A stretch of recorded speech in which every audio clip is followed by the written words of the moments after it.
मेरे साथ हैं बीजेडी के राज्यसभा सांसद सस्मित पात्रा। विपक्ष ने एक बार फिर राज्यसभा से वॉकआउट किया है वोटर लिस्ट में कथित गड़बड़ियों की मांग को लेकर चर्चा की मांग खारिज होने के बाद। पात्रा जी, थोड़ा समझा दीजिए किस मुद्दे पर आप लोगों ने वॉकआउट किया है। और हमने कल देखा कि इसी मुद्दे पर सरकार की तरफ से कहा गया कि चर्चा के लिए तैयार है, लेकिन नियमों के तहत कोई भी चर्चा होती है, तो आप उस पर भी एक जवाब दे दीजिए। पहला विषय है 267 के माध्यम से एडजर्नमेंट मोशन हर माननीय सांसद का अधिकार है। ये rules and procedures of business में ही लिखा हुआ है, तो ऐसा नहीं है कि कोई रूल के बाहर की बात करी जा रही है। आज विपक्ष, बीजू जनता दल, तृणमूल कांग्रेस और कई हमारे सहयोगी दल सबने वॉकआउट किया। हम प्रोटेस्ट कर रहे हैं कि जो 267 नोटिसेस खारिज कर दिए जाते हैं उस पर चर्चा नहीं होती है। उस पर चर्चा होने की आवश्यकता है, विशेषकर वोटर आईडीज को लेके, एडमिट कार्ड्स को लेके जिस तरह की डुप्लीकेशन के रिपोर्ट्स आ रहे हैं और इलेक्शन कमीशन खुद स्वीकार करती है कि इसमें कहीं ना कहीं कोई गड़बड़ी है, कि उसके ऊपर चर्चा करने से सरकार क्यों भाग रही है। तो हमारी स्पष्ट मांग है कि सरकार इस पर चर्चा करे, एक चर्चा हो ताकि स्पष्टता आए और सच्चाई क्या है ये लोगों तक पहुंचे।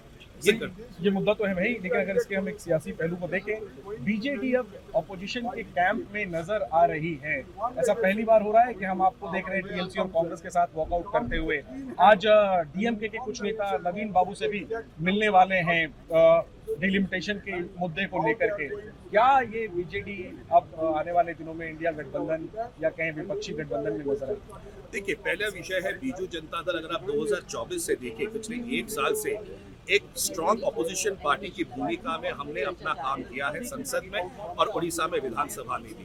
तो इसलिए कहना कि आज ये हो रहा है, ये शायद उचित नहीं होगा। ऑपोजिशन के आप खेमे में नजर आ रहे हैं। आप हमेशा अलग से विरोध करते थे, अब आप कांग्रेस लेड ऑपोजिशन के साथ नजर आ रहे हैं। मुझे नहीं लगता हम कांग्रेस लेड के साथ है या तृणमूल लेड के साथ है। बीजू जनता दल नवीन पटनायक लेड है, ये स्पष्ट है। साथ में जहां तक की बात आती है, कोई भी विषय हो जो कि राष्ट्र के हित में हो, राज्य के हित में हो, बीजू जनता दल ने हमेशा अपोज किया है और सपोर्ट किया है। मगर एक चीज मैं स्पष्टता के साथ कहना चाहता हूं कि ये जो एक चर्चा चल रही है कि हम किसी खेमे में हैं, बीजू जनता दल उड़ीसा के विकास के लिए हमेशा काम कर रही है नवीन बाबू के नेतृत्व में।